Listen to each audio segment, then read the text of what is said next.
स्वागत है आपका आपके ही चैनल आध्यात्मिक कथाओं में मैं आज आपके लिए लेकर आई हूँ 8 सौभाग्यवती व्रत कथा। अश्विन मास के शुक्ल पक्ष की पड़वा के दिन यह व्रत किया जाता है। इसे अबोली पड़वा भी कहा जाता है, क्योंकि इस दिन पूजा करने वाली महिलाएं बिना बोले पूजा करती है, कथा सुनती है और खाना खाती है। यह व्रत 9 वर्ष के लिए किया जाता है।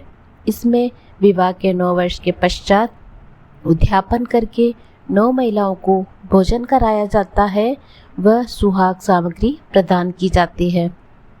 इस व्रत में मिट्टी के शिव पार्वती बनाकर उनकी पूजा करने का विधान है। 9 मीठी पूड़ी व 9 खाजे बनाकर चढ़ाए जाते हैं, जिन्हें बाद में ब्राह्मण या घोरनी को दे दिया जाता है। पौराणिक कथा के अनुसार राजा हिमाचल के 2 पुत्रियां थीं, राणा दे और गोरा दे। जब वे दोनों बड़ी हुई तो एक दिन राजा हिमाचल ने अपनी दोनों पुत्रियों को बुलाकर पूछा कि आप तप तपोगे या वर वरोगे। तो राणा दे ने कहा कि वे वर वरेंगी, जबकि गोरा दे ने कहा कि मैं तप तपूंगी। राजा हिमाचल ने गोरा दे से कहा कि आप भी वर लो, तब भंग हो जाएगा, परंतु गोरा दे नहीं मानी। राजा हिमाचल ने गोरा दे को तप करने को मना कर दिया और इधर राणा दे का विवाह धूमधाम से भगवान सूर्य नारायण के साथ कर दिया। राजा के तप करने की आज्ञा नहीं देने पर भी एक दिन गोरा दे अपनी एक दासी, जो उनकी सहेली भी थी, को लेकर जंगल में चली गई। वहां जाकर उन्होंने अपने लिए एक कुटिया बनवा ली। इसके बाद गोरा दे घोर तप करने लगी। उनके तप के प्रभाव से इंद्र का सिंहासन डोलने लगा। उन्होंने विचार किया कि अब तो शिव जी के पास ही जाना चाहिए। उस समय शिव जी तपस्या में लीन थे। सभी देवता हाथ जोड़कर उनसे प्रार्थना करने लगे, हे कैलाशपति, हे शिव शंभु, गोरा जी का तप भंग कीजिए। तब शिव जी ने अपने नेत्र खोले और देवताओं का दुख दूर करने के लिए आश्वासन दिया। प्रतिदिन गोरा दे अपनी दासी के साथ सूर्योदय के पहले गंगा स्नान करने जाती थी, फिर तप करने के लिए बैठती थी। एक दिन शिव जी गोरा दे के सोकर उठने से पूर्व ही नंदी के साथ उनकी कुटिया के पास पहुंच गए और नंदी को बोला कि तू कुटिया के चारों ओर गोबर की थैल कर दे। प्रातः जब पार्वती जी स्नान करने जाने लगी तो उन्होंने रास्ते में गोबर देखकर दासी से गोबर साफ करने के लिए कहा। उधर नदी के रास्ते में शिव जी मुंदड़ी बनकर बैठ गए। जब दासी की निगाह मुंदड़ी पर पड़ी तो उन्होंने पार्वती जी से कहा, कितनी सुंदर मुंदड़ी है, आप इसे उठा लीजिए। तब पार्वती जी ने कहा, तू ही उठा ले। जब दासी मुंदड़ी उठाने लगी तो मुंदड़ी टूट जा रही थी, तो दासी बोली, ये मेरे हाथ नहीं आएगी, आप ही इसे उठा लीजिए। जैसे ही पार्वती जी मुंदड़ी उठाने के लिए झुकी, उन्हें उसमें शिव जी का स्वरूप दिखाई दिया। पार्वती जी मुंदड़ी उठाती उसके पहले ही मुंदड़ी गायब हो गई। अब पार्वती जी स्नान करने चली गई। दूसरे दिन भी शिव जी नंदी के साथ आए और गोबर की थैल करने को कहा। नंदी ने वैसा ही किया। प्रातः पार्वती जी जब स्नान करने के लिए कुटिया से निकली और गोबर की थैल देखी तो वे समझ गई कि हो ना हो ये शिव जी का ही काम है। ऐसा सोचते हुए वे नदी में स्नान करने को चली। रास्ते में एक बहुत ही सुंदर शिवलिंग दिखाई दिया, तो दासी ने कहा, आप इसे उठा लीजिए, पूजा में रख लेंगे। तब पार्वती जी बोली, तू ही उठा। दासी जब उठाने लगी तो वह बहुत भारी हो गया और दासी से उठा ही नहीं। पार्वती जी उसे उठाने लगी तो शिव जी प्रकट हो गए और उन्होंने पार्वती जी को वर मांगने के लिए कहा। पार्वती जी ने आनंदित होकर कहा कि मुझे आप पति रूप में चाहिए। शिव जी ने कहा, तथास्तु, और इतना कहकर वे अंतर ध्यान हो गए। पार्वती जी अपनी कुटिया में स्नान करके वापस आई और अपने पिता हिमाचल से मिलने के लिए दासी के साथ नगर की ओर चल पड़ी। उधर उनके पिता भी उन्हें ढूंढ रहे थे। दोनों रास्ते में मिल गए। मिलने पर पार्वती जी ने उन्हें बताया कि पिताजी, मेरी तपस्या सफल हुई। मुझे शिव जी ने दर्शन दिए और वरदान में मैंने उन्हें पति रूप में मांग लिया, अतः आप मेरा विवाह शिव जी से कर दीजिए। तब राजा हिमाचल ने पार्वती जी से कहा, पुत्री, उस जोगी से विवाह करने की क्या जरूरत है? उसके पास न घर है, न परिवार, वह न कपड़े पहनता है और धूमि रमाकर कैलाश पर्वत पर बैठा रहता है। ऐसे पति के साथ तू कैसे रहेगी? पर पार्वती जी जिद करने लग जाती है। मैंने उन्हें अपना पति मान लिया है और मैं अपनी प्रतिज्ञा पर अटल हूँ। मुझे शिव जी से ही विवाह करना है। फागुन मास की कृष्ण पक्ष की 14 को उनका विवाह तय कर दिया जाता है। इसके बाद राजा हिमाचल अपने राज्य में आकर विवाह की तैयारी में करने लग जाते हैं, परंतु शिव जी के वहाँ कैलाश में कोई तैयारी नहीं। सिर्फ सब गण, नंदी, भूत पिशाच बारात में जाने की बात करते हैं। केवल बारात लेकर निश्चित समय पर राजा हिमाचल के राज्य में पहुंच जाते हैं। वे वहां जैसे ही प्रजा उनको देखती है, पार्वती की सहेलियों को पता चलता है कि बारात आ गई। वे बारात देखने जाती है और वहां शिव जी को ओघड़ रूप में देखकर उनके साथ भूत व पिशाच व गण देखकर डरकर वापस भाग आती है और कहती है, कैसी बारात आई है? यह सुनकर पार्वती जी घबरा जाती है और शिव जी के पास आकर कहती है कि आप ये कैसी बारात लेकर आए हो? शिव जी कहते हैं, अरे तुम यहाँ क्यों आई हो? लोग क्या कहेंगे? तुम यहाँ बारात में क्यों चली आई? तुम यहाँ से जाओ। तब पार्वती जी वापस चली जाती है। इसके बाद शिव जी डमरू बजाते हैं और सभी देवता बारात में आ जाते हैं और हिमाचल राजा का संदेशा पहुँचाते हैं कि बारात आ गई है। तो राजा हिमाचल और रानी मैना दोनों बारात का स्वागत करते हैं। बारात को भोजन करने का आग्रह किया जाता है। शिव जी ने पहले खाने के लिए राहु केतु को भेज दिया। दोनों खूब भोजन करते हैं। उन दोनों को परोसने वाले थक जाते हैं, परंतु उनका पेट नहीं भरता। सब भोजन परोसने वाले उनसे कहते हैं कि अब आप भोजन भंडार में ही बैठकर भोजन कर लीजिए। भंडार में बैठकर वे सारा भोजन खा जाते हैं। जैसे ही राजा हिमाचल ये देखते हैं, वे चिंतित हो जाते हैं कि 2 व्यक्तियों ने ही इतना भोजन किया, तो मैं पूरी बारात को क्या खिलाऊंगा? यह सोचते हुए वे मूर्छित हो जाते हैं। तब वापस पार्वती जी शिव जी के पास आती है और कहती है कि महाराज, आप ये क्या कर रहे हैं? मेरे पिताजी मूर्छित हो गए हैं। तब शिव जी कहने लगे, तुम्हें मना किया था, फिर भी तुम बारात में आ गई हो।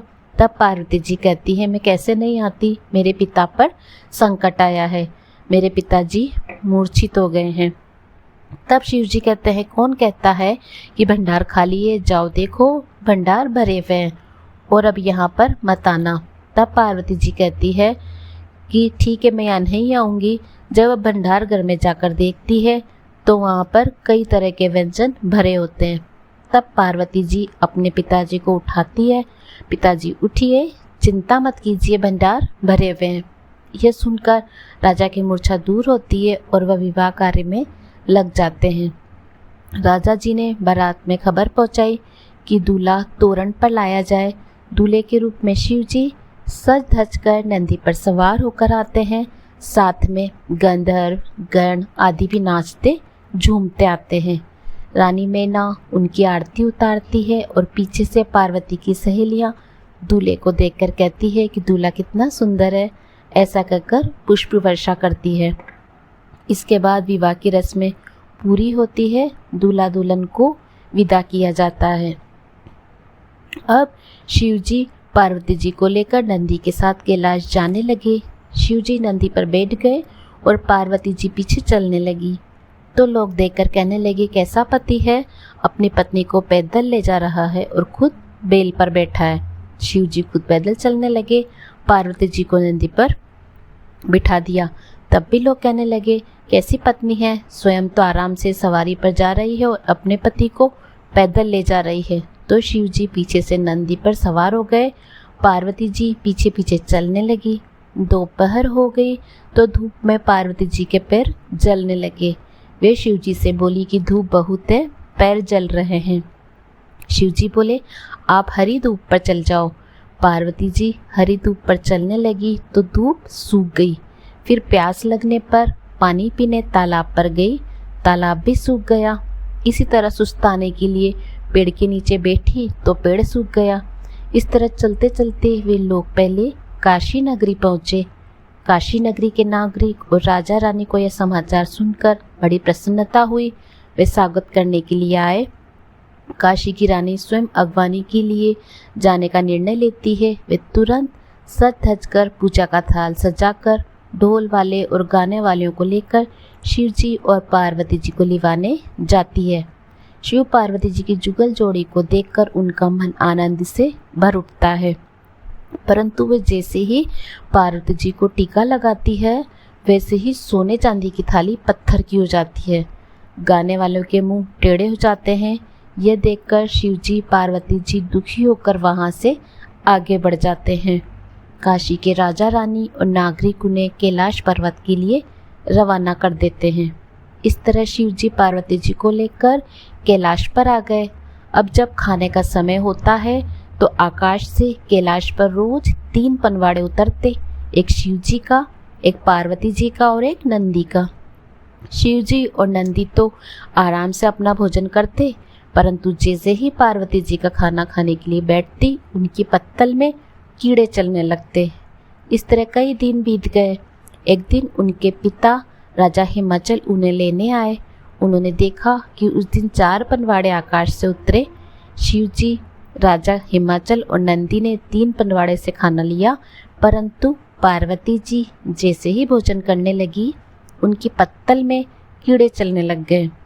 राजा हिमाचल को यह देखकर बहुत दुख हुआ। अब वह पार्वती जी को लेकर हिमाचल राजा अपने घर आ गए। वहाँ पर राणा देवी आई हुई थी।